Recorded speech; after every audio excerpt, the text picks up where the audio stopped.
तस्य कामादितरङ्गमध्ये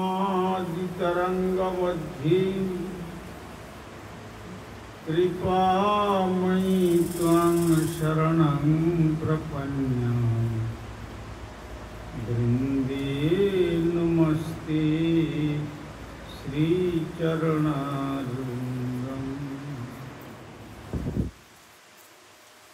श्री कृष्ण चैतन्य प्रभु नित्यानंद श्री अद्वैत गदाधर शिवासादि गौर भक्त वृंद। हरे कृष्ण कृष्ण कृष्ण हरे हरे हरे राम राम राम हरे हरे।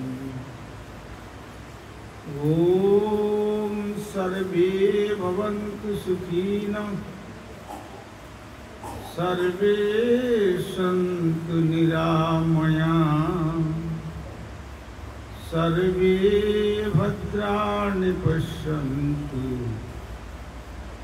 मा कश्चित् दुःखभाग् भवेत्। हरि ओम शांति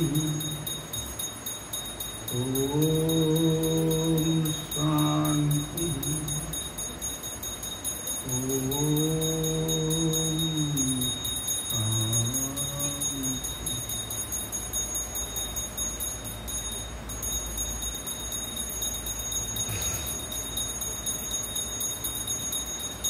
सर्वप्रथम परमार्चनीय विश्व वंदित आचार्य भास्कर प्राच्य एवं पाश्चात्य श्री चैतन्य महाप्रभुर प्रेम धर्मेर बाणी निर्भीक प्रचारक प्रवर कलि युग पावनावतारी भुवन मंगल परम करुण श्रीमन महाप्रभुर अभिन्न श्री नित्यानंद मूर्त प्रकाश मूर्ति जिनि जगत गुरु जुगाचार्य श्रील प्रभुपाद भक्ति सिद्धांत सरस्वती गोस्वामी ठाकुरेर अनुकंपित जनेर अन्यतम कृपा भाजन परमार्चनीय श्री गुरुपाद पद्म ओं विष्णुपाद परिव्राजकाचार्य वर्यो युगंडी स्वामी श्री श्रीमद भक्ति कुमुद संत गोस्वामी ठाकुरेर रातुल चरणे संख्यातीत साष्टांग दंडवत प्रणति जानिए तार अहैतुकी कृपा आशीर्वाद प्रार्थना। तदनंतर अभिन्न श्री गुरुपाद पद्म तथा श्री गौड़ीय संघेर जिनि प्राण पुरुष तथा प्रतिष्ठाता आचार्य देव ओं विष्णुपाद श्री श्रीमद भक्ति सारंग गोस्वामी ठाकुरेर पाद पद्मे दंडवत प्रणति जानिए कृपा प्रार्थना करी। तदनंतर तारी कृपार मूर्त विग्रह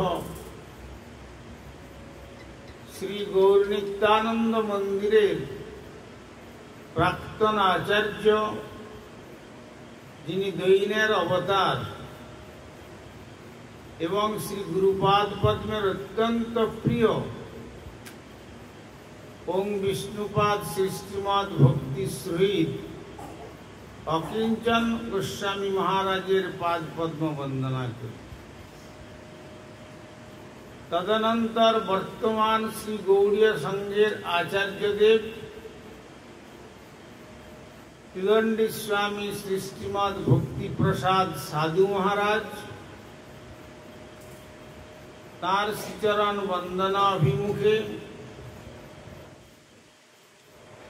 সপার্ষদ পরম গুরুদেব শ্রীল প্রভুপাদ ভক্তি সিদ্ধান্ত সরস্বতী গোস্বামী ঠাকুরের শ্রীচরণ কমলে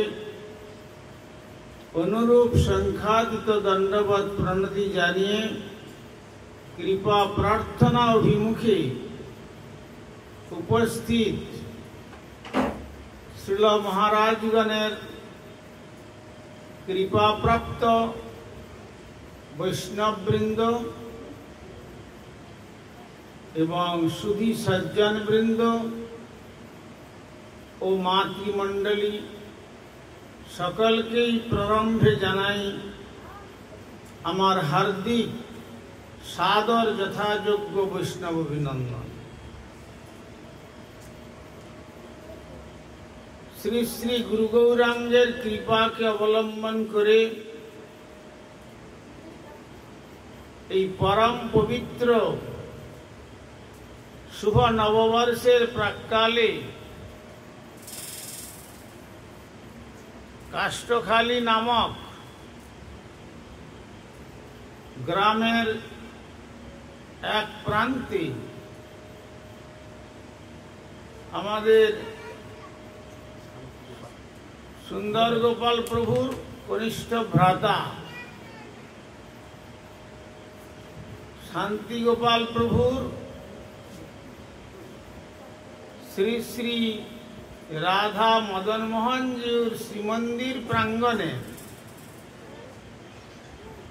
বসে কিছু ভাগবতী কথা শ্রবণ এবং কীর্তনেতে অংশগ্রহণ করবার সংকল্প নিয়ে আমরা উপস্থিত হয়েছি।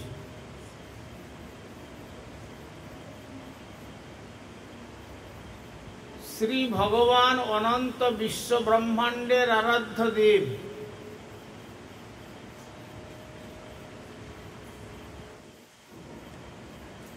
সেই শ্রী ভগবানকে জানা বা তার আরাধনা করা অল্প ভাগ্যেতে হয় না।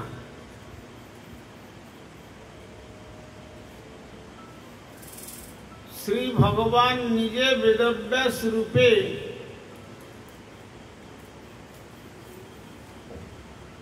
যখন তিনি দেখলেন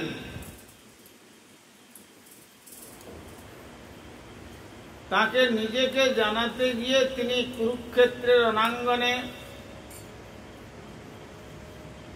জলদ গম্ভীর স্বরে ঘোষণা করেছিলেন, মত্ত পরতরং নান্যৎ কিঞ্চিদস্তি ধনঞ্জয়।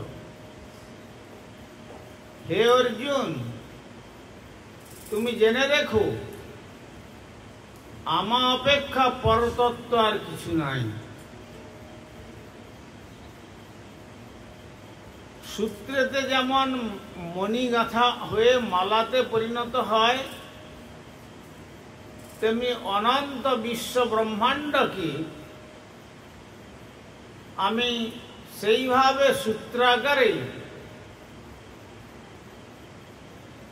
তার রূপদান করেছি। সেই রূপদানের রূপকার একমাত্র আমি। আবার বলছেন, অহং বীজপদ পিতা,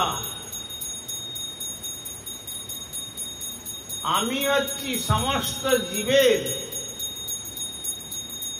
সৃষ্টির বীজ প্রদানকারী পিতা। আবার বলছেন, মন্মনা ভবমদ ভক্ত মজ্জাজিমাং নমস্কুরু মামে বশ্যং তে প্রতিজানি প্রিয়সিমি। দেখো অর্জুন, তুমি অন্তত আমাকে মনটা দাও। যে বিষয়ের প্রতি মানুষ মন দিয়ে দাবানলের মধ্যে দগ্ধীভূত হচ্ছে, জগতের রূপ রস শব্দ গন্ধ স্পর্শের পশ্চাতে ধাবিত হয়ে তার দ্বারা জীব কখনো এই দাবানল থেকে নিষ্কৃতি লাভ করতে পারবে না। সুতরাং তুমি আমাকে মনটা দাও, মন মনা। তখন হয়তো পূর্বপক্ষ প্রশ্ন করছেন যে অর্জুনের পক্ষ থেকে এই জগতে এলাম, আর এত সমস্ত বস্তু ব্যক্তি এই সমস্ত থাকতে থাকতে এদের থেকে কি করে মনটাকে সম্পূর্ণরূপে তোমার চরণে আমি দেব? তখন ভগবান বলছেন, বেশ, যদি মনটা সম্পূর্ণ দিতে না পারো, মদ ভক্ত হও, আমার ভক্ত হও, অর্থাৎ আমাকে একটু ভক্তি করো।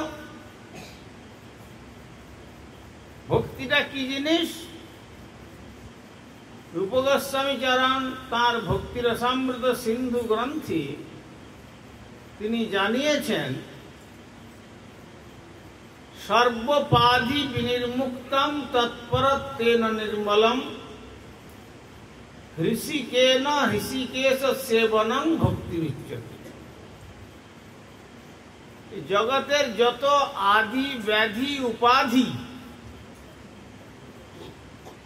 এ সমস্ত থেকে নিজেকে মুক্ত করে তৎপর হতে বলছেন। ওং তৎসৎ, সেই সদ্বস্তু ভগবানই হচ্ছেন তৎবস্তু। এই জন্য বললেন যে সমস্ত উপাধি মুক্ত হয়ে তুমি তৎপরায়ণ হও। আমাদের উপাধিগুলো কি? উপাধিগুলো হচ্ছে, কেউ বলবেন আমি ব্রাহ্মণ, কেউ বলবেন আমি ক্ষত্রিয়, বৈশ্য বা শূদ্র, ব্রহ্মচারী, গৃহী বা বানপ্রস্থী, সন্ন্যাসী, নারী, পুরুষ, পণ্ডিত, মূর্খ, বৈজ্ঞানিক, দার্শনিক, সোশ্যোলজিস্ট, কত রকম। এগুলো সব আমাদের উপাধি। সুতরাং এই জগতের উপাধির মধ্যে যতদিন পর্যন্ত আমাদের চিত্ত আকৃষ্ট হয়ে থাকবে, ততদিন পর্যন্ত ওই মলিনতাই চিত্তের মধ্যে স্থান লাভ করবে। সেই জন্য শ্রী ভগবান বলছেন, এই উপাধিগুলোকে থেকে তুমি নিজেকে মুক্ত করো। আমাদের পরম গুরুদেব শ্রীল প্রভুপাদ বলতেন, এই ব্যাঙাচি যে ব্যাঙের বাচ্চাগুলো হয় ডিম থেকে, যতক্ষণ তার লেজটা থাকে ততক্ষণ সে আর স্থলে উঠতে পারে না, সে জলেই থাকে। তেমনি আমরা এই যে মনুষ্য সমাজ, বিশেষ করে এই উপাধিরূপ লেজ যতদিন পর্যন্ত আমাদের চিত্তকে আকর্ষণ করে থাকবে, ততদিন পর্যন্ত আমাদের কপালে ওই সংসার সমুদ্রের মধ্যেই হাবুডুবু খেতে। আর যখনই ওই উপাধি থেকে মুক্ত হয়ে লেজ মুক্ত হতে পারল, তখন সে স্থলরূপী ভগবানকে অবলম্বন করতে পারে। তাই শ্রী ভগবান বললেন যে তাহলে মদ ভক্ত ভব। বলছেন সেটাও তো করে উঠতে পারছি না। বেশ, যদি তা করতে না পারো, মজ্জাজি একটু আমার পুজো পাঠ অন্তত তো করো, এতে তো তোমার কোনো কষ্ট হবে না। কি দিয়ে পুজো করবো সে কথাও তিনি গীতাতে জানিয়েছেন। পত্রং পুষ্পং ফলম তোয়ম जो मे भक्त्या प्रयच्छति তদহং ভক্তু প্রহিতম অস্নামি প্রজতাত্মন। বললেন ভগবানকে এত জিনিস থাকতে থাকতে পাতা দিলে তিনি খান? বলছেন হ্যাঁ, যদি শ্রদ্ধায় কেউ তাকে তুলসী পত্র অর্পণ করেন, আর পুষ্প তো আহার্যের বিষয় নয়, কিন্তু শ্রী ভগবান নিজ মুখে বলেছেন যদি শ্রদ্ধায় আমার চরণে কেউ চন্দন দিয়ে পুষ্প অর্ঘ্য অর্পণ করে, পত্রং পুষ্পং, আমি সেটাও খাই।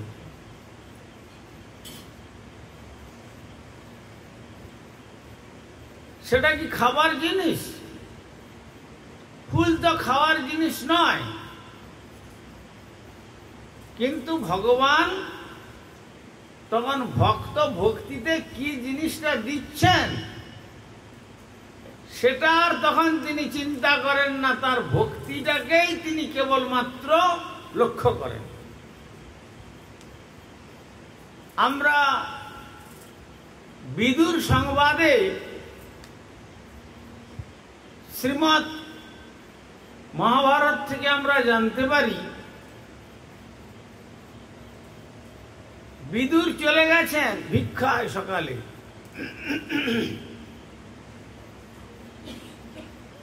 আর বিদুর পত্নী সুলভা তিনি গৃহের সমস্ত কর্ম করে রন্ধনের সামগ্রী সব ভিক্ষা করে স্বামী নিয়ে আসবেন, তারপর রন্ধন করবেন, সেই রকম প্রস্তুতি নিচ্ছেন। তার পূর্বে দুর্যোধন চিন্তা করেছিল যে কৃষ্ণকে তো কোনো মতেই আমাদের দলে আনতে পারছি না, কেন? যখন দুর্যোধন যুদ্ধ করবার জন্য তার মাকে প্রণাম করতে গিয়েছিলেন, তার মা বলেছিলেন, দেখো দুর্যোধন, গান্ধারী বললেন, যত্র ধর্ম তত্র জয়, অর্থাৎ যেখানে ধর্ম রয়েছে সেখানেই জয়। আর তুমি যে তোমার পিতার অধার্মিক চিন্তাস্রোতকে অনুমোদন করে তুমি অধার্মিক রাজ্যেতে যাচ্ছ, তোমার জয়লাভ হওয়ার সম্ভাবনা খুবই কম।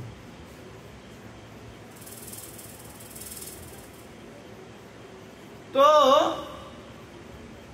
তখন দুর্যোধন চিন্তা করেছিলেন যে শুনেছি কৃষ্ণ তো বড় লোভী,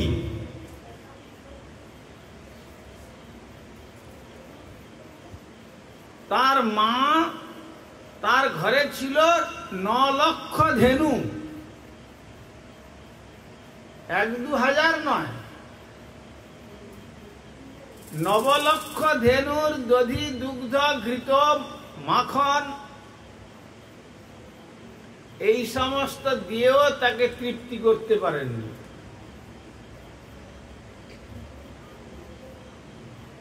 গোস্বাইপাদের কণ্ঠে কীর্তিত হল, ব্রজে প্রসিদ্ধং নবনীত চৌরম গোপাঙ্গনানাঞ্চ দুকুল চৌরম অনেক জন্মার্জিত পাপ চৌরম চৌরাগ্রগণ্যং পুরুষং নমামি। আচ্ছা, কাউকে যদি চোর বলা হয় তার কি মনে সুখ হয় না দুঃখ হয়? নিশ্চয়ই সুখ হবে না। কিন্তু শ্রী ভগবান বলছেন যে অনন্ত বিশ্ব ব্রহ্মাণ্ড যত বা ইমানি ভূতানি জায়ন্তে যেন জাতানি, অনন্ত বিশ্ব ব্রহ্মাণ্ড আমার থেকে সৃষ্টি হয়েছে। আমি তার স্রষ্টা। তথাপি কোন ভক্ত যদি ভক্তিপূত অন্তঃকরণে আমার জন্য কোনো বস্তু দিতে ভুলে যায়, তখন আমি তার ঘরে গিয়ে চুরি করেও খেতে বিন্দুমাত্র কুণ্ঠা বোধ করি না। তখন যদি লোকে আমাকে চোর বলেও বলে, যদি বলে যে ব্রজে প্রসিদ্ধ চোর কে, সকলে এক কথায় বলবে নন্দনন্দন শ্রীকৃষ্ণ ব্রজে প্রসিদ্ধ নবনীত চোর। ভগবান বলছেন সেটা তখন আমার দোষ হয় না, সেটা আমার ভক্তবাৎসল্য গুণেতে আমাকে আরো আলোকিত করে যে ভগবান ভক্তের গৃহেতে চুরিও করতে পারেন। তো তাই যখন দুর্যোধন দেখলেন যে তাহলে ওকে একবার খাইয়ে যদি সন্তুষ্ট করে বশ করে নেওয়া যায়, তাহলে দুই পক্ষের যুদ্ধেতে আমাদের জয় অবসম্ভাবী। একদিন সকাল থেকে একবারে বৈদিক ব্রাহ্মণদের নিয়ে এসে আর শুদ্ধ গব্য ঘৃতে চর্ব চৈশ্য লেজ্জ পেয় দ্রব্য সব রন্ধন করছেন। আর সেই রান্নার সৌরভ সমস্ত হস্তিনাপুর জুড়ে এখন আকাশ বাতাস যেন সৌরভেতে সকলের নাসাকে আকৃষ্ট করছে। আর ওই পথ দিয়ে কৃষ্ণ আসছেন। যখন এসে গেলেন দ্বারদেশে দুর্যোধনের, ওই পথ দিয়ে যাবেন, দ্বারটি সামনে পড়ল। দুর্যোধন বললেন, কৃষ্ণ আমি সকাল থেকে তোমার জন্য প্রতীক্ষা করছি। কেন না, তোমাকে একটু পেট ভরে খাওয়াবো, আর রন্ধন সামগ্রী সব হয়ে গেছে, তুমি একটু আমার গৃহে এসো, তোমাকে আমি রন্ধন সামগ্রী দিয়ে তোমার উদর ভর্তি করে আমি ভোজন করাবো আজ। এইটা আমার মনে বড় ইচ্ছা। কিন্তু প্রকৃতপক্ষে চক্রান্ত ছিল যদি খাইয়ে কৃষ্ণকে আমি আমার বশে আনতে পারি, তাহলে পাণ্ডব বংশকে ধ্বংস করে দেব, আর হস্তিনাপুরের রাজ সিংহাসন তখন আমার। কিন্তু কৃষ্ণ কি বললেন? কৃষ্ণ বললেন, দেখো দুর্যোধন, আমার এখন এই সকালবেলা যা খেয়েছি এখন একবারে গলা পর্যন্ত ভর্তি হয়ে আছে, এখন এক বিন্দু জলও নেওয়ার মতো আমার অবস্থা নয়। সুতরাং তুমি আমাকে বৃথা অনুরোধ করো না, আমি তোমার কিছু এখন গ্রহণ করতে পারবো না, আমার সামর্থ্য নেই। কিন্তু পাশে বিদুরের কুটিরে গিয়ে বিদুর পত্নীকে বলছেন যে দেখো বিদুর পত্নী, আমি অত্যন্ত ক্ষুধার্ত, তোমার কিছু যদি থাকে আমাকে দাও, আমি আমার আহার্য গ্রহণ করে ক্ষুধ নিবৃত্তি করি। এইটুকু ব্যবধান তার মধ্যে। তখন বিদুর পত্নী দেখলেন আজকে তো আমার স্বামী তো এখনো ভিক্ষার চাল নিয়ে ফেরে নাই, আমি তো সব প্রস্তুত হয়ে আছি, আসলেই রন্ধন করব, তারপরে ভোগ দিয়ে আর স্বামী স্ত্রী উভয়ে প্রসাদ পাব।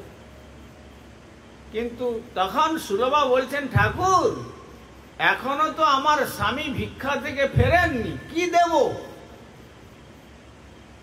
যখন ভক্ত ভগবানকে ভাবাবেশতে ভুলে যান তাকে সেবা করবার জন্য, কেন তার অন্তরে জাগছে অনন্ত বিশ্ব ব্রহ্মাণ্ডের আরাধ্য দেব। ব্রহ্মা যার পাদ পদ্ম আরাধনা করেছিলেন সহস্র বৎসর, তার নাভি কমল থেকে জাত হয়ে কেবল সেই কমলের নাল ধরে গমনাগমনই করলেন, কিন্তু তার আদি অন্ত কিছু খুঁজে পেলেন না। শুধু তপঃ, শেষে এইটুকু সংবাদ শুনতে পেয়েছিলেন। তারপরে তিনি তপস্যায় মনঃসংযোগ করেছিলেন পদ্মাসনে বসে। যে শঙ্কর কৈলাসে কখনো বাঘাম্বর আর কখনো দিগম্বর, এই দুর্গা রূপী দুর্গের অধিষ্ঠাত্রী দেবী, সর্ব সৌন্দর্যের পরাকাষ্ঠা, যার সৌন্দর্য শঙ্করের চিত্তকে আকৃষ্ট করতে পারে না, আর পুত্রকন্যা, যে অর্থের জন্য মানুষ পাগল, সেই ধনের ভান্ডারী হচ্ছেন অধিষ্ঠাত্রী দেবী, হচ্ছেন লক্ষ্মী দেবী কন্যা। সেই ধনের অধিষ্ঠাত্রী দেবীর তাকে আকর্ষণ করতে পারল না। আর বিদ্যার অধিষ্ঠাত্রী দেবী সরস্বতী, কিন্তু তাও আকৃষ্ট করতে পারল না। সিদ্ধির অধিষ্ঠাত্র দেব গণেশ, সেও আকৃষ্ট করতে পারল না। রূপের অধিষ্ঠাত্রী দেব কার্তিক, সেও আকৃষ্ট করতে পারল না। এ সমস্তকে পরিত্যাগ করে আর শ্মশানে বসে আছেন দিগম্বর হয়ে। কখনো বাঘাম্বর কোটিতে রয়েছে, আর কখনো বা ভগবত ভাবেতে বিভাবিত হয়ে দিগম্বর বেশেতে শ্রী নাম কীর্তন করছেন। তথাপি যিনি তার পাদ পদ্ম সন্ধান লাভ করতে পারেন না। আজ বিদুর পত্নী চিন্তা করছেন, আর ৩৩ কোটি দেবতাগণের রাজা দেবরাজ ইন্দ্র,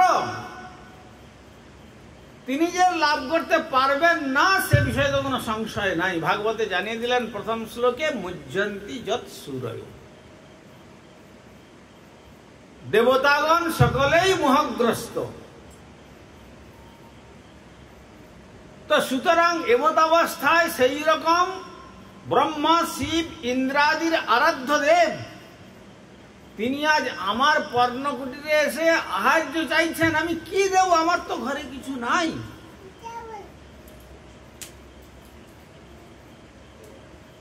ভক্ত যখন ভগবানকে অর্পণ করতে ভুলে যান, তখন তাদের হারানো স্মৃতি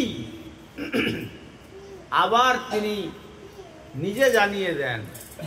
তখন বলছেন, কি বলছো তুমি? ওই তো তোমাদের যে এই কলা গাছটা আছে দেখছো না, ওই কলা গাছের মধ্যে কলা পেকে আছে, দেখতে পাচ্ছ না? ও তাই? সঙ্গে সঙ্গে বিদুর পত্নী সুলভা ওই কলা গাছ থেকে পাকা কলাটি তুললেন, আর এত ভাবেতে বিহলা হয়ে পড়েছেন যে আজ সর্বারাধ্য দিন, আমার পর্ণকুটিরে প্রার্থী হয়ে এসেছেন, আমার কি সৌভাগ্য। এই বলে সেই কলার খোসাটাকে বের করে কলাটাকে ফেলে দিচ্ছেন, আর খোসাটাকে বলছেন, প্রভু কৃপয়া গৃহান। আর শ্রী ভগবান তখন সেই খোসাটাকেও খুব তৃপ্তির সহিত মুখে নিয়ে চর্বণ করে ভোজন করছেন। আর এমন সময় বিদুর শূন্য ঝুলিতে প্রভুর নাম কীর্তন করতে করতে আসছেন। জয় রাধা মাধব, জয় রাধা মাধব, জয় রাধা মাধব হে, জয় রাধা মাধব হে,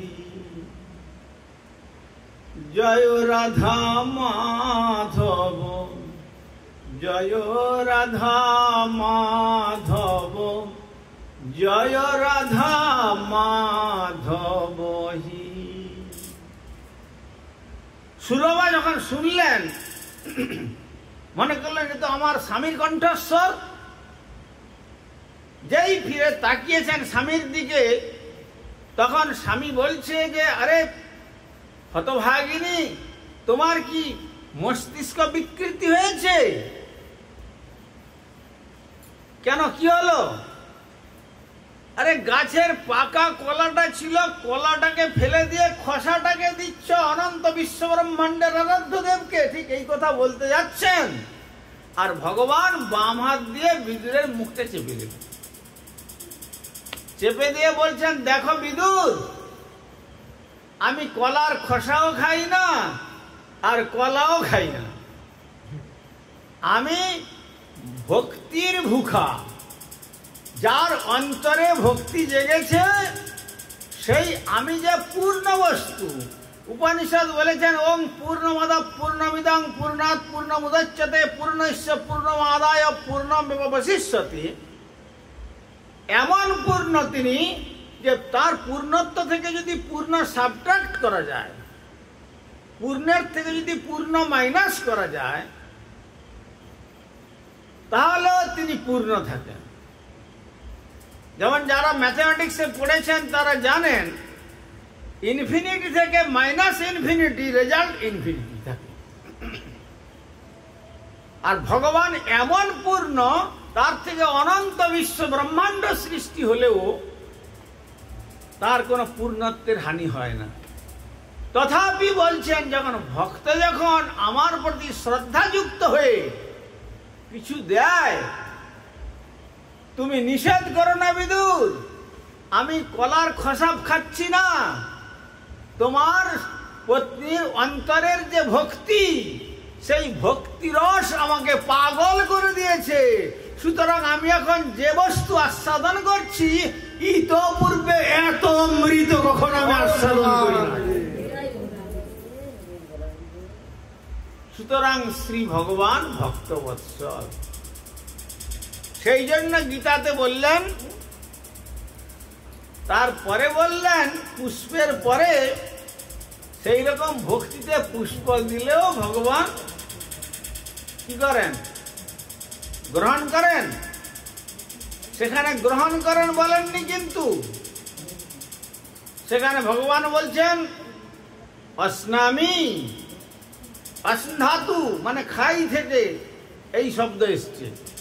আমি খাই, আমি এই পুষ্পটা গ্রহণ করলাম, মানে আমি এটা নিয়ে রাখলাম। আর আমি এটা খেলাম বললে তখন আর গ্রহণ হলো না, আহার্য হয়ে গেল। তো ভগবান সেখানে বলছেন আমি খাই। পত্রং পুষ্পং ফলম তয়ম যমে ভক্ত্যা প্রযচ্ছতি। যারা ভক্তিতে আমাকে প্রকৃষ্ট রূপে দান করে, দান করার মতো তো আমাদের কিছু নাই। আমরা ভগবানের মন্দিরে গিয়ে বললাম যে আমি 5001 টাকা দিলাম, আমার নামটা ওখানে মর্মর খচিত করে সুন্দর করে লিখে রেখে দেন। তখন ভগবান হাসেন। কেন? ভগবান বললেন যে তোমার কি জিনিসটা ছিল তুমি নিয়ে এসছিলে, আর কি জিনিসটা দিয়েছ, কার বস্তু কাকে দিয়েছ। এ তো গঙ্গায় স্নান করতে গিয়ে গঙ্গা জল দিয়ে গঙ্গার অভিষেক করছো। সুতরাং ভগবানের জিনিস ভগবানকে দিয়েছ, তার মাঝখানে আবার তোমার নামের প্রয়োজন হলো, তাহলে তার আমাকে প্রয়োজন হলো না। তাই যারা বুদ্ধিমান ব্যক্তি তারা গুপ্ত দান করেন, ভগবানের পাদপদ্ম স্মরণ করে। শ্রী ভগবান সেই জন্য বললেন, যারা ভক্তিতে অর্পণ করেন তার জন্য ভগবান পূর্ণ বস্তু হলেও তার সেখানে তখন ক্ষুধার উদ্রেক আনিয়ে দেয়। ভক্তের জন্য কবিরাজ গোস্বামী বললেন, জ্বলন্ত অনল প্রভু ভক্ত লাগি খায়, ভক্তের কিঙ্কর হন আপন ইচ্ছা। যখন কংসের চর পুতনা থেকে আরম্ভ করে, অঘাসুর থেকে আরম্ভ করে, বকাসুর থেকে আরম্ভ করে যারাই যাচ্ছে গোকুল থেকে আর ফিরে আসছে না, তখন একটা অসুর বলছে, মহারাজ কোনো চিন্তা করবেন না, আজকে কৃষ্ণ, বলরাম এবং অন্যান্য সখাগণ মিলে যে গোচারণ করতে যে স্থানটাতে গিয়েছে তারা সকলে একত্রিত হয়ে আছে। আমি সর্বত্র আমার এই মায়াবী শক্তিতে আগুন জ্বালিয়ে সকলকে করে পুড়ে ছাই করে দেবো, কোনো চিন্তা করবেন না। বৃন্দাবনে গেলে আজও দেখা যায় সেই দাবানল কুণ্ড, সখাগণকে নিয়ে, গোবৎসগণকে নিয়ে, গোমাতা নিয়ে শ্রীকৃষ্ণ বলরাম গোচারণ করছেন। হঠাৎ দেখলেন চতুর্দিক থেকে, একবারে গাছের থেকে আরো উঁচু হয়ে অগ্নি চতুর্দিক থেকে আসছে। তখন সখাগণ কি বলছেন, কৃষ্ণ, অনেক বিপদ থেকে তুমি তো আমাদের রক্ষা করেছিলে, আজ আর মনে হয় আমাদের রক্ষিত হওয়ার কোনো আর রাস্তা নাই। দেখো দেখো কিরকম চতুর্দিক থেকে অগ্নি এসে যাচ্ছে, যেন সর্বগ্রাসী ক্ষুধা তার লিহান জিহ্বা বিস্তার করে আমাদের দিকে এগিয়ে আসছে। মূলত তো মায়াবী অসুরের কার্য, তাদের কার্য, তার কার্য তো হলো কৃষ্ণ বলরামকে মেরে ফেলা কংসের নির্দেশে। কিন্তু ওই যে ছোট্ট ছোট্ট শ্রীদাম, সুদাম, দাম, বসুদাম, মধুমঙ্গলাদি সখা, তারা তো ছোট্ট বালক, তারা ওই বীর রস দেখলে সহ্য করতে পারবে না। তখন কৃষ্ণ বলছেন, সখাগণ এক কাজ করি, শোনো,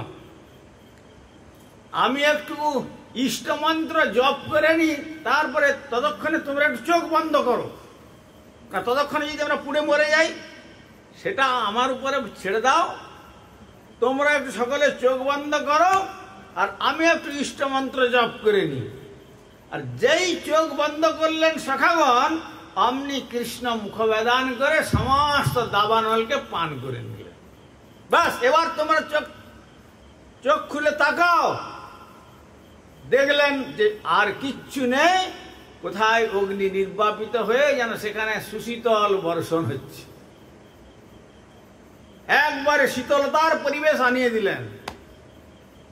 তো সুতরাং ভগবান সর্বসমর্থ, ভগবানের পক্ষে অসমর্থ কিছু নাই। তথাপি পূর্ণ হলেও তিনি অপূর্ণের মতো ভক্তের কাছে কার্য করেন। আচ্ছা ভাবুন তো, শ্রীধাম বৃন্দাবন কোথায়, আর কোথায় সেই গোদাবরী? সেখানে সাক্ষী দেওয়ার জন্য কাজটা অতি সামান্য কাজ। একটা বৃদ্ধ ব্রাহ্মণকে একটা যুবক ব্রাহ্মণের ছেলে, সেই বৃদ্ধ ব্রাহ্মণ তাকে বুঝিয়ে সুঝিয়ে নিয়ে গিয়েছে, তুমি আমাকে একটু, আমার এই বার্ধক্য বয়স, ব্রাহ্মণ কুলে জন্মেছিলাম, এখনো তো বৃন্দাবন ধাম দর্শন হলো না, তো তুমি একটু আমাকে দর্শন করে নিয়ে আসবে, চল। তো বুড়ো ব্রাহ্মণ যেতে যেতে রাস্তায় অসুস্থ হয়ে পড়ছে, কখনো মলত্যাগ করছে, কখনো বমন করছে, কখনো জ্বরেতে আক্রান্ত হচ্ছে, কখনো শীতেতে কম্পিত হচ্ছে, কখনো আবার গরমের সময়তে একবারে বৃন্দাবনের লু বইতে থাকে, নাক চোখ দিয়ে রক্ত নির্গত হয়। তাতে প্রচুর প্রাণ ঢালা সেবা করেছে। আর যখন বৃন্দাবন দর্শন করে ফেলেছেন, তখন ফেরার সময় হচ্ছে, তখন তিনি শ্রী গোবিন্দ মন্দিরে গেলেন। গোবিন্দ মন্দিরে গিয়ে বলছেন, দেখো ছোট বিপ্র, তুমি আমার যে সেবা করলে এই বৃন্দাবন ধামে, তোমার ঋণ আমি পরিশোধ করতে পারবো না, তবে আমার একটা কথা তুমি একটু স্বীকার করো। না, কি কথা? না, আমার একমাত্র পরিণতা বয়সের কন্যা একটি আছে, ফিরে গিয়ে ওই ঋণ স্বরূপ আমার কন্যাকে তোমার হস্তে অর্পণ করব। কথাটা দেখুন, কথাটা এমন কিছু নয়। কিন্তু তখন ছোট বিপ্র বললেন, দেখুন আপনি হচ্ছেন ব্রাহ্মণের 4টে স্তর আছে। এক প্রকার ব্রাহ্মণ আছে যারা শ্রাদ্ধান্নভোজী, আর এক প্রকার ব্রাহ্মণ আছে যারা শাণ্ডিল্য গোত্রের, আর এক প্রকার আছে যারা কাশ্যপ গোত্রের, আবার আরেক প্রকার আছে যারা উন্নত, কেবল তারা ভগবত আরাধনা ছাড়া আর কিছু করেন না। তো আপনি সেই রকম সর্বোন্নত ব্রাহ্মণ কুলোদ্ভূত কুলীন ব্রাহ্মণ, আর আমি কোথায় নিকৃষ্ট ব্রাহ্মণ জাতির দিন দরিদ্র কাঙালের ছেলে, আর আপনার কন্যার আমি উপযুক্ত পাত্র নই। সুতরাং আপনি একথা আমায় বলবেন না, আমি আপনার কোনো প্রার্থী প্রতিদান পাব এই রকম আশা নিয়ে আপনার সেবা করি নাই। তখন বৃদ্ধ বিপ্র অনেক অনুরোধ করে বলছেন, দেখো বাবা তুমি আমার কথাটা রাখো। তখন বলছেন ছোট বিপ্র, দেখুন আপনার কথা হয়তো আমি আপনার অনুরোধে রাখলাম, কিন্তু আপনার স্ত্রী, আপনার পুত্রকন্যাগণ তারা যারা আছে তারা কি কখনো রাজি হবে? বলে সেটা আমার কন্যা, সেটা আমি তোমাকে দেবো, কে সেখানে নিষেধ করবে? ঠিক তো? আপনি কিন্তু ব্রাহ্মণ, ব্রাহ্মণ বাক্য সত্য থাকবে তো? হ্যাঁ থাকবে। না যদি থাকবে বলেন তাহলে সাক্ষী রাখতে হবে। কে সাক্ষী? এই যে গোপাল দেব, এই গোপাল দেবকে সাক্ষী রেখে যেতে হবে। তখন যেন গিয়ে আবার ব্রাহ্মণের বাক্য যদি মিথ্যা হয় তাহলে তো ভগবানেরই অস্তিত্ব জগৎ থাকবে না। সুতরাং আপনার কন্যাকে আমার প্রয়োজন নাই, কিন্তু আপনি যেহেতু এত অনুরোধ করছেন আপনার বাক্যটা যাতে মিথ্যা না হয়। তখন বললেন, যা তাহলে প্রতিজ্ঞা করুন গোপালের সামনে। তখন বড় বিপ্র গোপালের সামনে সাক্ষী রাখলেন যে, গোপাল দেব আমি কথা দিলাম আমি গৃহে ফিরে গিয়ে ছোট বিপ্রকে আমার কন্যার সঙ্গে পরিণয় করব। বেশ। ছোট বিপ্র বললেন, গোপাল তুমি সাক্ষী থাকলে কিন্তু প্রয়োজন হলে সাক্ষী দিতে হবে তোমাকে। বলে হেঁটে হেঁটে পদব্রজে চলে আসলেন। আসার পরে যে যার ছোট বিপ্রের ঘরে চলে গেছে, বড় বিপ্রের ঘরে চলে গেছে। সেখানে অনেক দিন হয়ে গেল আর বড় বিপ্র কিছু বলছে না। কেন না, বড় বিপ্র তার ঘরে এসে যখন ছেলে স্ত্রী তাদের সঙ্গে আলোচনা করেছিল তখন বলছিল, কি বলছো, সে এত নিম্নমানের গরিব ব্রাহ্মণ আর আমরা কোথায় কুলীন ব্রাহ্মণ, আর তাকে আমাদের বোনকে দেব, এতে আমাদের মর্যাদা থাকবে? আর যদি তাই হয় তখন বৃদ্ধ বিপ্র বললেন, আমার কন্যা আমি তাকে দেব, কথা দিয়েছি। তখন বলছেন, দেখো তাহলে আমরা আমাদের ব্রাহ্মণ বংশের থেকে সকলে তোমাকে ছেড়ে দেব, তোমাকে এক ঘরে করে দেব, আর না হলে তুমি তোমার কন্যাকে তাকে অর্পণ করো, আমরা বিষ পান করে সকলে দেহত্যাগ করব। আর না হলে আমাদের কথা যদি শোনো, এই রাখো, আমাদের কথা যদি শোনো তাহলে কি বলতে হবে?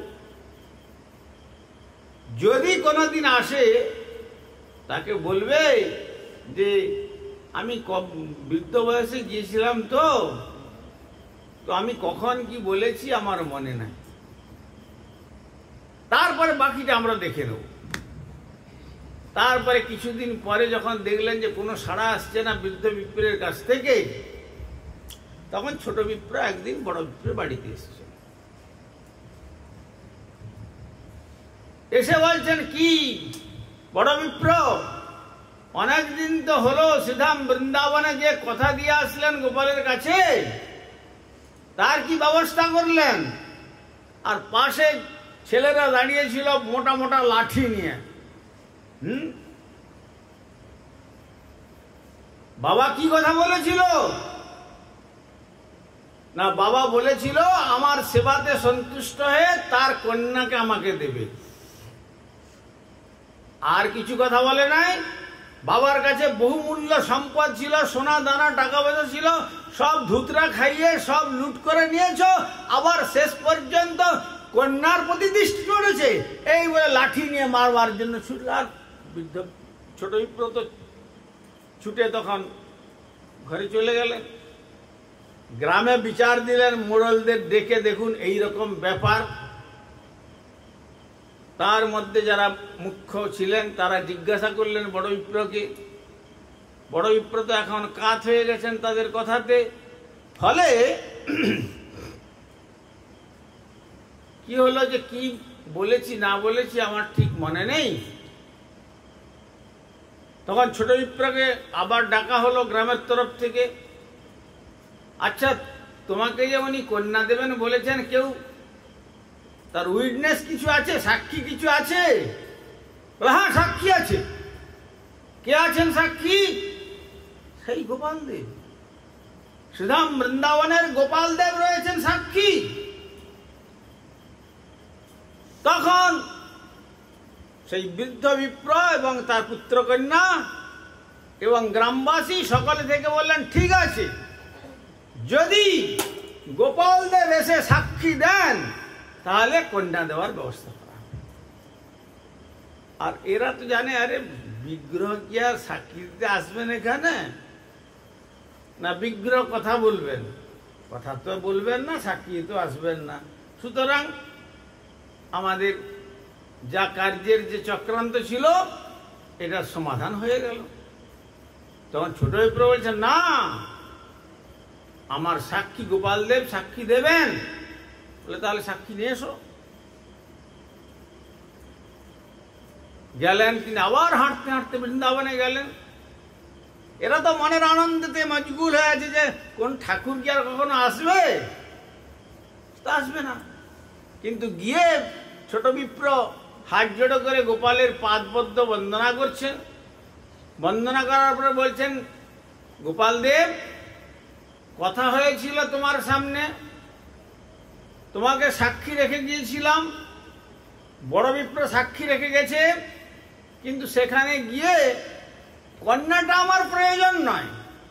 কিন্তু ব্রাহ্মণের বাক্য যদি মিথ্যা হয়, ব্রহ্ম বাক্য যদি মিথ্যা হয়, তাহলে জগতে আর সত্যতার কি প্রমাণ থাকবে?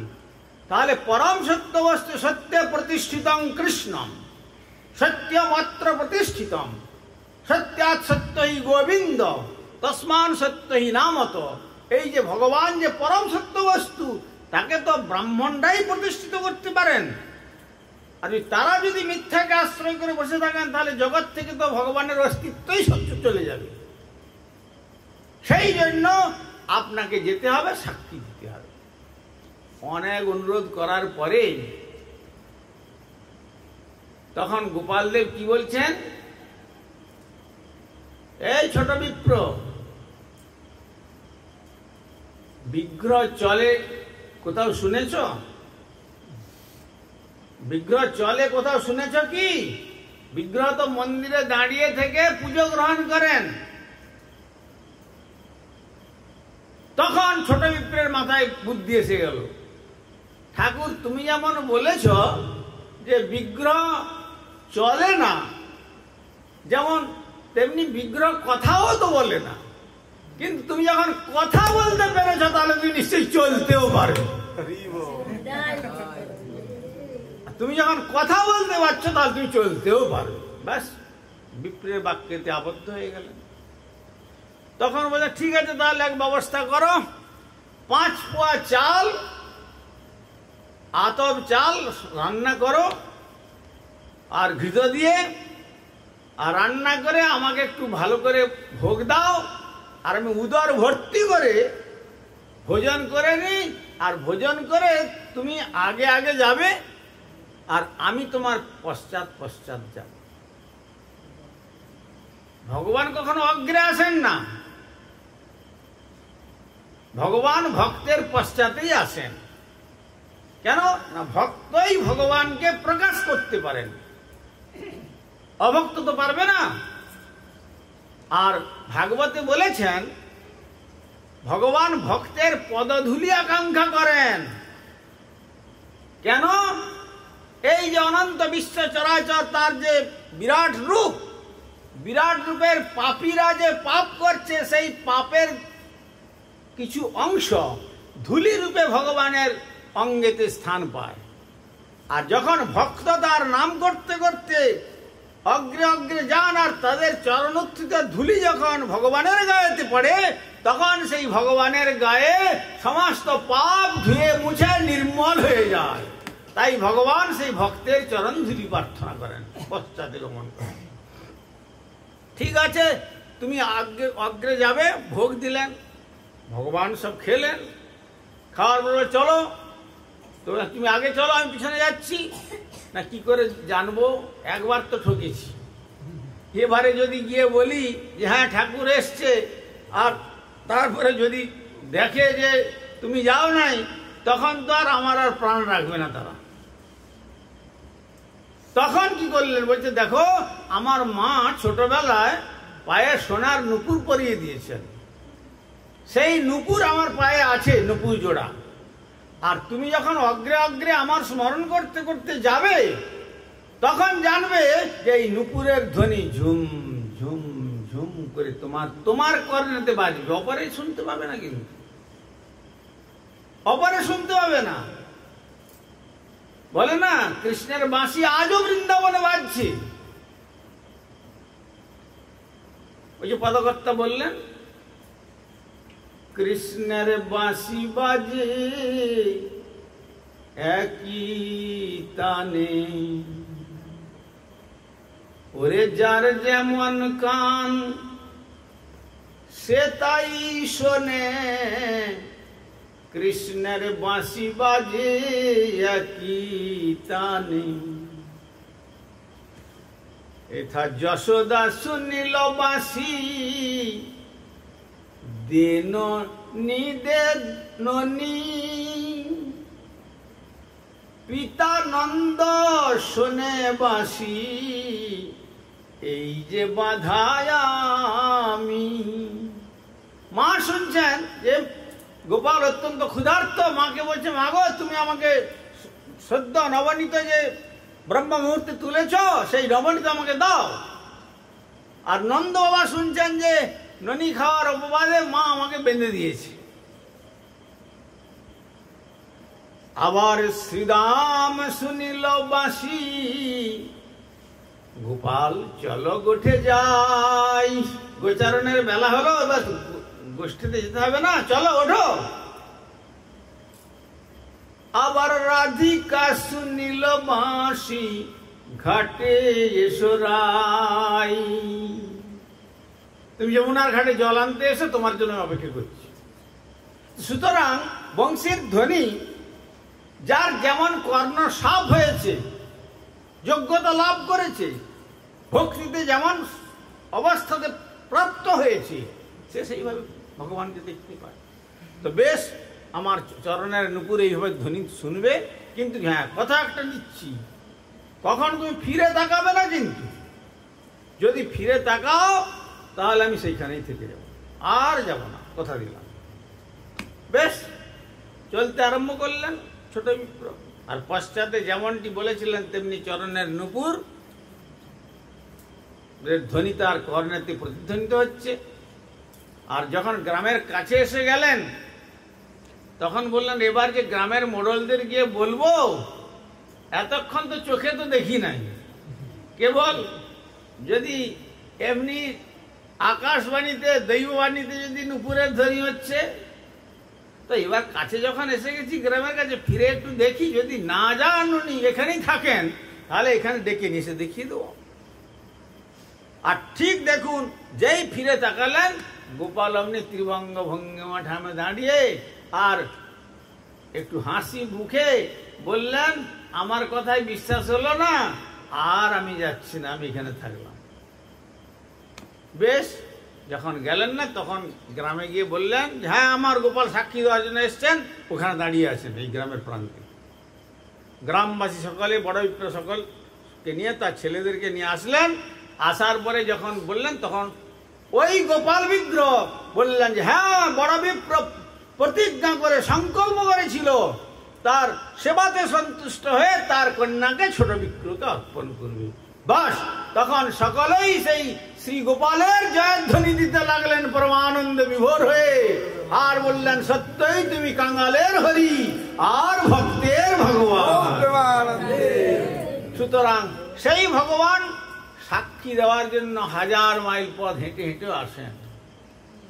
আবার এই রেমুনাতে বালেশ্বরে মাধবেন্দ্র পরিবারের জন্য যার লাগি গোপীনাথ ক্ষীর কইল চুরি, সে কারণে নাম হইল ক্ষীর চোরা হরি। আজও লোকে বলে ক্ষীর চোরা গোপীনাথ। পুরীতে দেখবেন টোটা গোপীনাথ, এত বড় বিগ্রহ। যেখানে রাধারানী আছেন সেখানে এমন কোথাও বিগ্রহ দেখবেন না শ্রীকৃষ্ণ বসে আছেন।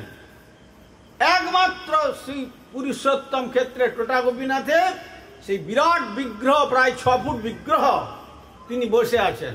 রাধারানীর বাম দিকে রয়েছেন, ললিতা দেবী ডান দিকে আছেন, আর কৃষ্ণ বসে আছেন। কারণটা কি? যখন মহাপ্রভুর প্রিয় পার্ষদ গদাধর পণ্ডিত তাকে ক্ষেত্র সন্ন্যাস দিয়ে বললেন, তোমাকে আমার সঙ্গে সেবার জন্য যেতে হবে না, তুমি এই গোপীনাথের সেবা করো।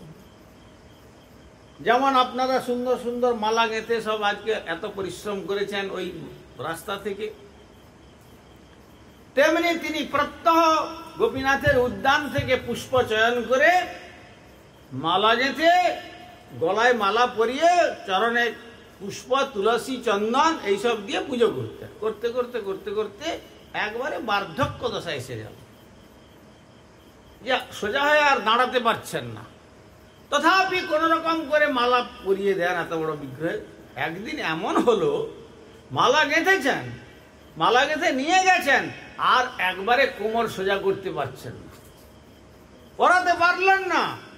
না পরাতে পেয়ে মনের দুঃখে কাঁদতে কাঁদতে বলছেন, ঠাকুর তুমি তো তোমার জগতে আমার বেঁচে থাকার অধিকারটুকু আজ কেড়ে নিলে।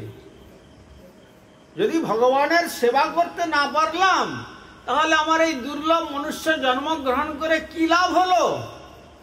আর তোমার প্রসাদই বা আমি কি করে গ্রহণ করব? তোমার প্রসাদ গ্রহণ করবার অধিকারটাও তো তুমি কেড়ে নিলে। তার বিনিময়ে যদি তুমি আমার সেবাটা গ্রহণ করতে বা সে সামর্থ্য আমার থাকতো, তাহলে আমি তোমার সেবাটা করে প্রসাদ পেতাম। এই বলে তিনি কি করলেন, কানতে কানতে ঠাকুরকে ভোগ দিয়ে মন্দির থেকে ভোগ পারস বের করে নিয়ে আর তাকে শয়ন দিয়ে দিলেন। শয়ন দিয়ে ওই মালাটিকে গোপীনাথের চরণতলে রেখে দিয়ে কানতে কানতে বেরিয়ে চলে আসলেন। আর এসে তিনি সারা রাত আর নিদ্রিত হননি। ভক্তের সাধনা কেমন, ওই শ্রী নাম জপ করছেন আর বলছেন, ঠাকুর আর নয়, আর তুমি আমাকে এই জগতে রেখো না, তুমি তোমার চরণে সেবার জন্য আমাকে নিয়ে নাও। আমি আজ তোমার প্রসাদও আমি সম্মান করব না, কেননা যখন তোমার সেবাই করতে পারলাম না, তা আমি আর আমার প্রসাদ গ্রহণ করবার কি অধিকার আছে? এই বলে যখন শ্রী নাম করছেন সমস্ত রাত ধরে, শেষ রাত্রিতে একটু তন্দ্রা আসলো। ভগবত ইচ্ছা যখন তন্দ্রা আসলো, তন্দ্রাচ্ছন্ন অবস্থাতে গোপীনাথ বলছেন, গদাধর তুমি তোমার মালা পরাতে পারছো না বলে আমার উপরে এত অভিমান করে প্রসাদ পর্যন্ত ভোজন করলে না। বেশ, আমি আর দাঁড়িয়ে থাকলাম না, তোমার জন্য আমি বসলাম। কাল সকালবেলার থেকে মঙ্গল আরতি করে মনের সাথে যত পারো তুমি মালা গেছে আমার গলায় মালা পরিয়ে দাও। তোমার মালা পরানোর সেবা গ্রহণ করবার জন্য আমি দাঁড়ানো বিগ্রহ বসলাম। আজও সেই শ্রীরাম পুরীতে গেলে দেখবেন সেই টোটা গোপীনাথ বসে আছেন, বিরাট বিগ্রহ, আর রাধারানী ললিতা দেবী দাঁড়িয়ে আছেন। তো সুতরাং ভক্তের পক্ষে ভগবানের কাছে মানে অকরণীয় কিছু নেই। করতুম অকর্তুম অন্যথা করতুম সমর্থ। করণীয় করতে পারেন, অকরণীয় করতে পারেন, অন্যথা করণীয় করতে পারেন। তাই শ্রী ভগবানের পক্ষে সবই সম্ভব।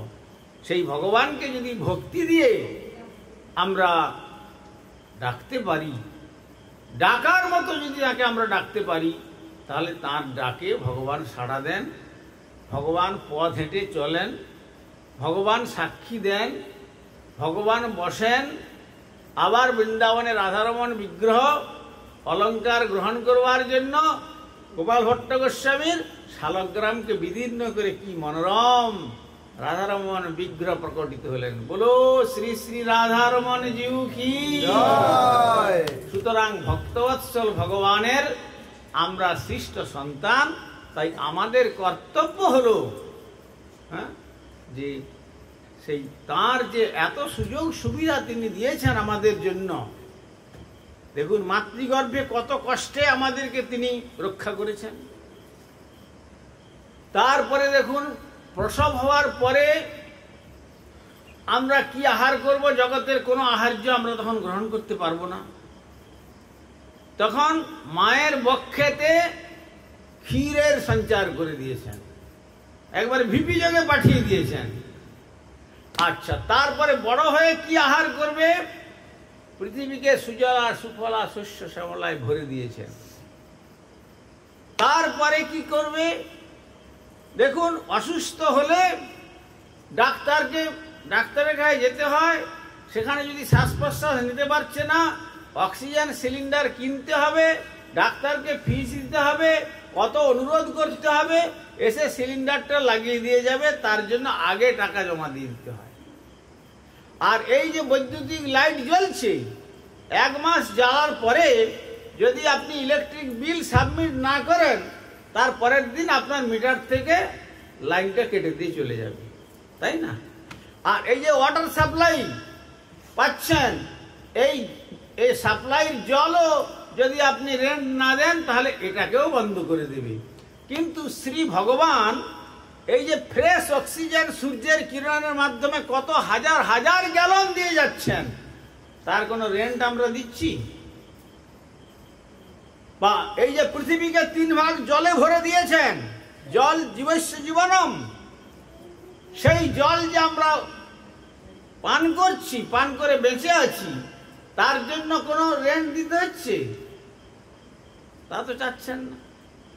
যে পবন বাতাস 2 মিনিট যদি বাতাস বন্ধ হয়ে যায়, তাহলে কোনো প্রাণ বাঁচবে না, সব মরে যাবে। কিন্তু সেই রকম মৃদুমন্দ সমীরণ পবন দেবকে দিয়ে সারা বিশ্বের জীবজগৎকে প্রতিপালন করছেন। এইভাবে তিনি কি না করেছেন। পিতামাতা চান যে তার সমস্ত উত্তরাধিকারী সূত্রতে সমস্ত কিছু ভোগ করুক, কিন্তু সে একটু পিতা বা মাতাকে একটু সম্মান করুক, মর্যাদা প্রদান করুক। তাই বললেন জগৎ পিতা কৃষ্ণ, জগতের পিতা কৃষ্ণ, যে না ভজে বাপ, পিতৃদ্রোহী পাতকীর জন্ম জন্মতাপ। এত অ্যাডভান্টেজ গুলো নিয়েও যদি আমরা তার পাদ পদ্ম একটু ভজন না করি, তাহলে তাকে বলা হয়েছে পিতৃদ্রোহী। আবার বলছেন চারি বর্ণাশ্রমী যদি কৃষ্ণ নাহি ভজে, সকর্ম করিয়াও সে রৌরবে পড়ি মজে। অকৃতজ্ঞতা দোষ। চারি বর্ণ এবং আশ্রমোচিত কার্য করেও যদি আমরা ভগবানের পাদপদ্ম ভজন না করি, তাহলে আমাদের নরক থেকে কেউ নিস্তার করতে পারবে না। তাই একমাত্র উদ্ধারকর্তা শ্রী ভগবান, শ্রী ভগবানের পাদপদ্ম আরাধনাই হলো এই মনুষ্য জীবনের মুখ্য কার্য। সেই জন্যই শ্রী ভগবান আমাদের তার নিজের মতো রূপ দিয়ে ভগবানের শ্রেষ্ঠ সৃষ্টি, আজ ওখানে সকালে বলেছিলাম, best creation of supreme Godhead, this human being. এই মানব সৃষ্টি ভগবানের শ্রেষ্ঠ সৃষ্টি, কেননা এই মানব শরীর দিয়েই ভগবানের আরাধনা করা যায়।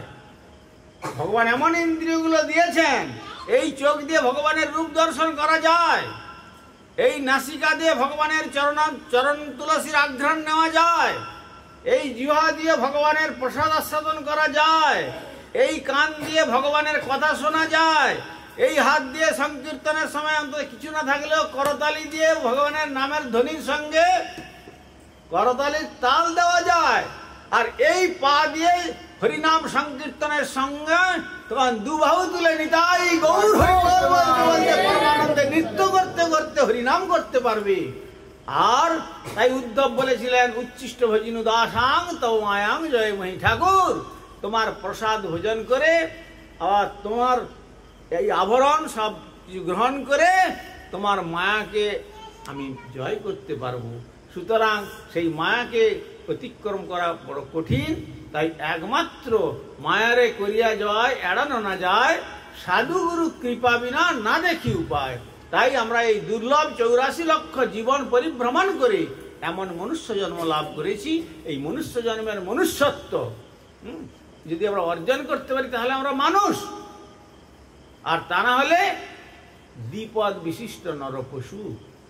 দ্বিপদ বিশিষ্ট নররূপী পশু বলে আমাদেরকে শাস্ত্র নির্দেশ দিয়েছেন।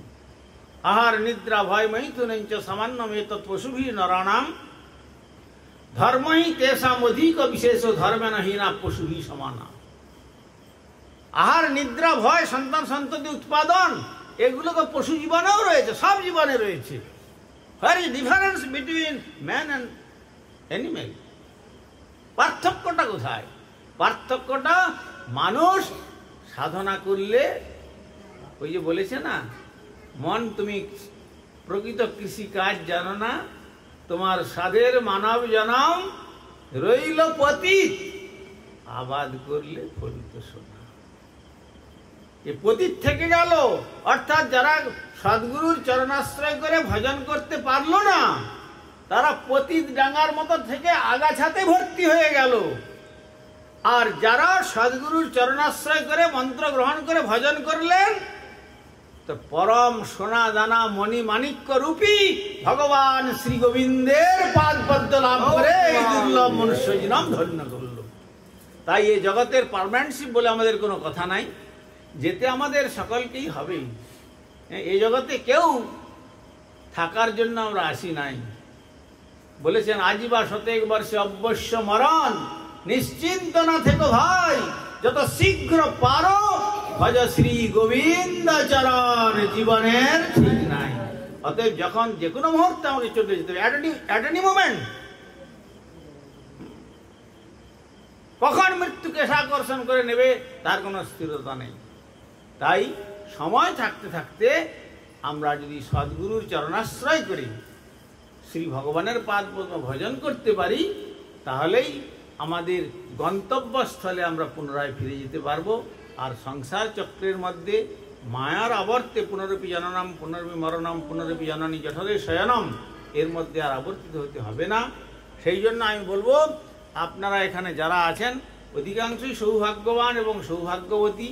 কেননা আমাদের গুরুবর্গের অন্যতম অভিন্ন গুরুপাদ পদ্ম শ্রী শ্রীমৎ ভক্তি সারঙ্গ গোস্বামী মহারাজ, তাঁরই পারম্পর্যক্রমে অকিঞ্চন মহারাজ, ভক্তিশ্রী অকিঞ্চন গোস্বামী মহারাজ, তারপরে ভক্তি প্রসাদ সাধু গোস্বামী মহারাজের পারম্পর্যক্রমে এই কল্যাণপুর অঞ্চল সে সুযোগ লাভ করেছেন। সময় আছে, সেই সুযোগের আপনারা সকলে সদ্ব্যবহার করুন। সাধু সঙ্গে কৃষ্ণ নাম এইমাত্র চাই, সংসার জিনিতে আর কোনো বস্তু নাই। এইরকম মহৎ সাধুদের সঙ্গ করে শ্রী নাম গ্রহণ করে বাকি জীবনটুকু হরিভজন করে জীবনকে উৎসর্গিত করুন, তাহলেই আমাদের এই দুর্লভ মনুষ্য জন্ম সার্থক এবং ধন্য হবে। আর অধিক সময় নেব না। বাঞ্ছা কল্পতরুভ্যস্য কৃপা সিন্ধুভ্যৈব চ পতিতানাং পাবনেভ্যো বৈষ্ণবেভ্যো নমো নমঃ। জয় জয় শ্রী শ্রী নিতাই গৌর প্রেমানন্দে। হরি হরি।